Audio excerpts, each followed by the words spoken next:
மொழி எப்பவும் தொடர்புக்கான ஒன்று தான், இல்லைன்னு யாரும் மறுக்கவே முடியாது. உலகத்தில் இருக்க எல்லா மொழிக்கும் இது பொருந்தும், அதையும் யாரும் மறுக்க முடியாது. ஆனால் நம்ம தமிழ் வெறும் மொழி மட்டுமல்ல, பேசினா வர்ற ஓசை மட்டுமல்ல, திரும்பவும் சொல்கிறேன், தமிழ் ஒரு மொழி மட்டுமில்லை, அது நம்ம உயிர், அது நம்ம உணர்வு.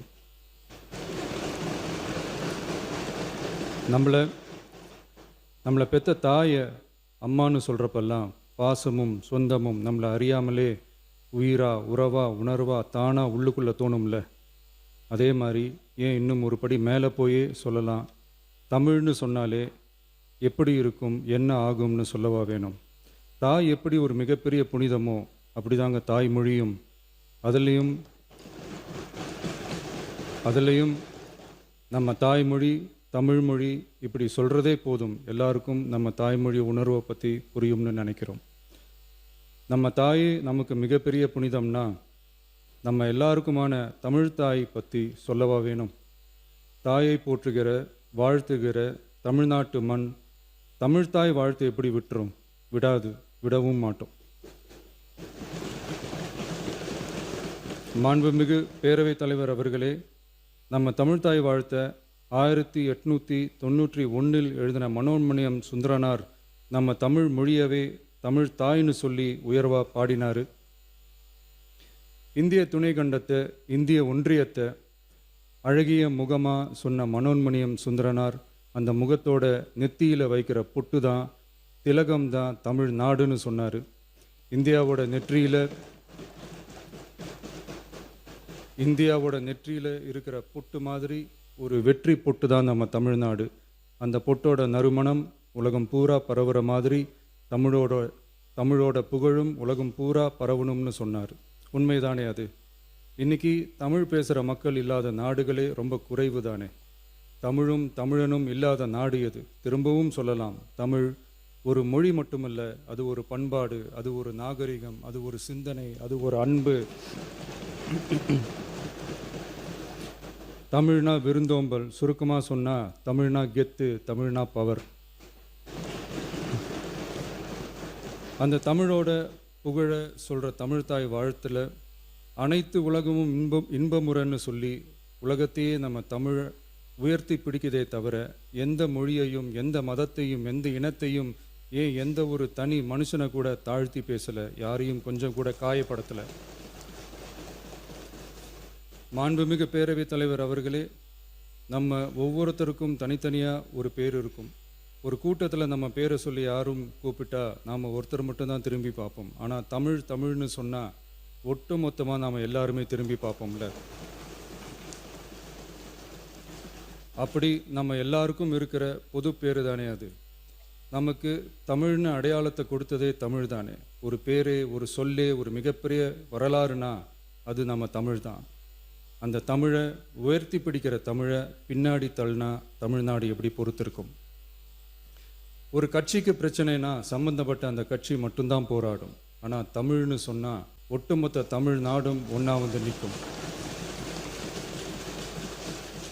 அதனால தான் சொல்கிறோம், தமிழ்னா உயிர், தமிழ்னா உணர்வு. உலகத்தில் தோன்றிய பல மொழிகள் காலப்போக்கில் மறைஞ்சு போய் இருக்குன்னு சொல்லுவாங்க. ஆனால் நம்ம தமிழ் காலகாலமாக நிலச்சி நீடித்து நிற்கிற ஒன்று. தமிழில் என்ன இல்லைங்க, இலக்கணம் இலக்கியம்னு பல ஆயிரம் வருஷமாக இருக்கிறது நம்ம தாய்மொழிக்குத்தானே. தொல்காப்பியம், சங்க இலக்கியம், ஏன் உலகம் முழுக்க தெரிஞ்ச திருக்குறள் ஒன்று போதாதா தமிழோட பெருமையை சொல்கிறதுக்கு?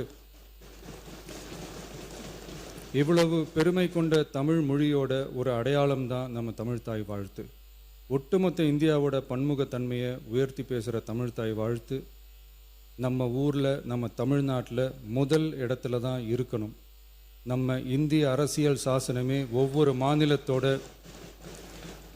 மொழிக்கும் பண்பாட்டுக்கும் பாரம்பரியத்துக்கும் பாதுகாப்பு உரிமையை கொடுத்துருக்கு தானே. அந்த உரிமையின் அடிப்படையில் தமிழ்தாய் வாழ்த்துக்கு முதலிடம் கொடுத்து தானே ஆகணும். அதானே மாநில உரிமை.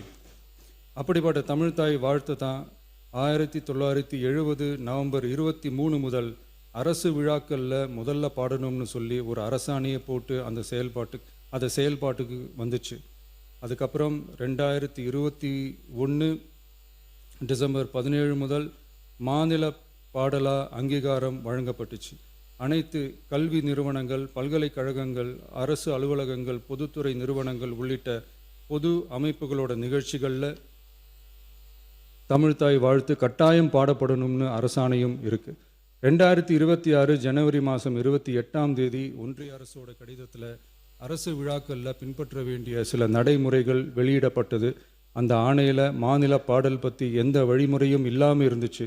நம் அரசு பொறுப்பேற்றதும் கடந்த மே மாதம் 27 மாண்புமிகு பிரதமர் அவர்களுக்கு மாநில பாடல்களுக்கு உரிய அங்கீகாரம் வேண்டும்னும், ஒன்றிய அரசு வெளியிட்ட ஆணைக்கு திருத்தம் வெளியிடணும்னும், மாநில விழாக்களில் தமிழ்த்தாய் வாழ்த்த முதல்ல பாடுறதுக்கான உரிய வழிமுறைகளை வகுக்க வேண்டும்னு சொல்லி கடிதம் எழுதியிருந்தோம். அதை தொடர்ந்து போன ஜூலை மாதம் 9 கடிதத்தில் மாநில பாடல் பாடப்படுவது பற்றி இருந்துச்சு. ஆனால் நம்ம தமிழ்நாட்டில் 1970களில் இருந்து தமிழ்த்தாய் வாழ்த்து எல்லா அரசு நிகழ்ச்சிகள்லையும் கல்வி நிறுவனங்கள்லையும் தமிழ்த்தாய் வாழ்த்து முதல்ல பாடுறது ஒரு மரபாகவே இருக்குது. அதுக்கான அரசாணையும் இருக்குது. மாண்புமிகு பேரவைத் தலைவர் அவர்களே, தமிழ் நமது உயிர் மூச்சு, தமிழ் மொழி நமது அடையாளம், தமிழ் பண்பாடு நமது பெருமை. அதனால் தமிழ்த்தாய் வாழ்த்தின் மரியாதையை பாதுகாப்பதில் தமிழக வெற்றி கழக அரசு ஒருபோதும் சமரசம் செய்யவே செய்யாது. தமிழ்த்தாய் வாழ்த்தை முதலில் பாடுவது அரசியல் அமைப்பிற்கும் இந்திய ஒற்றுமைக்கும் எதிரானதில்லை, மாறா வேற்றுமையில் ஒற்றுமைன்ற இந்தியாவோட உயர்ந்த கொள்கையை வெளிப்படுத்துறது.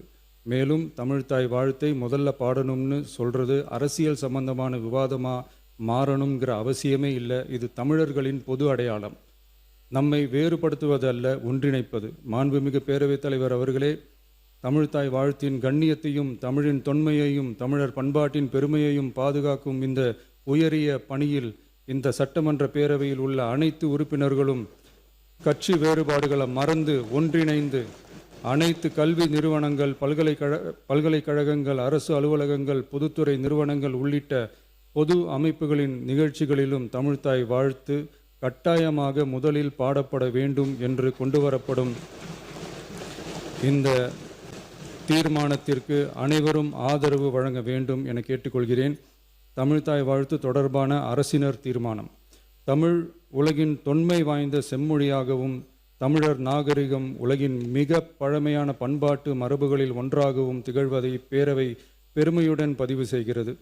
மனோன்மணியம் சுந்தரனார் அவர்களால் 1891 எழுதப்பட்ட மனோன்மணியம் என்ற நாடக நூலின் பாயிரத்திலிருந்து எடுக்கப்பட்ட தமிழ்த்தாய் வாழ்த்து 1970 நவம்பர் 23 முதல் அரசு விழாக்களில் முதலில் பாடப்பட வேண்டும் என அரசாணை வெளியிடப்பட்டு செயல்பாட்டுக்கு வந்துள்ளது.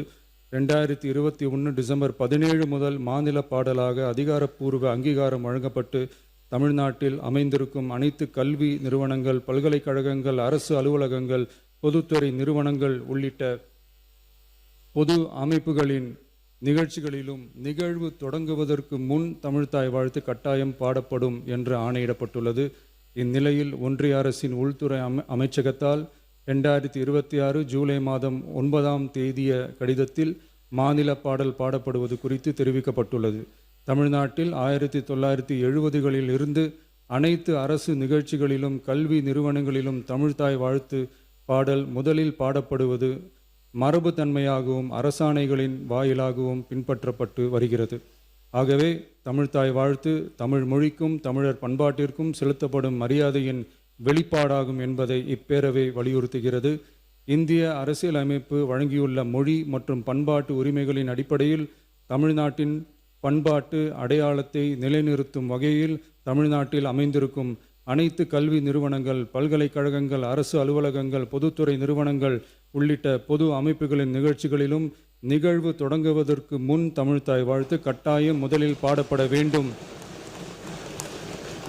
என தமிழ்நாடு சட்டமன்ற பேரவை ஏகமனதாக தீர்மானிக்கிறது என்ற தீர்மானத்தை நான் முன்மொழிகிறேன்.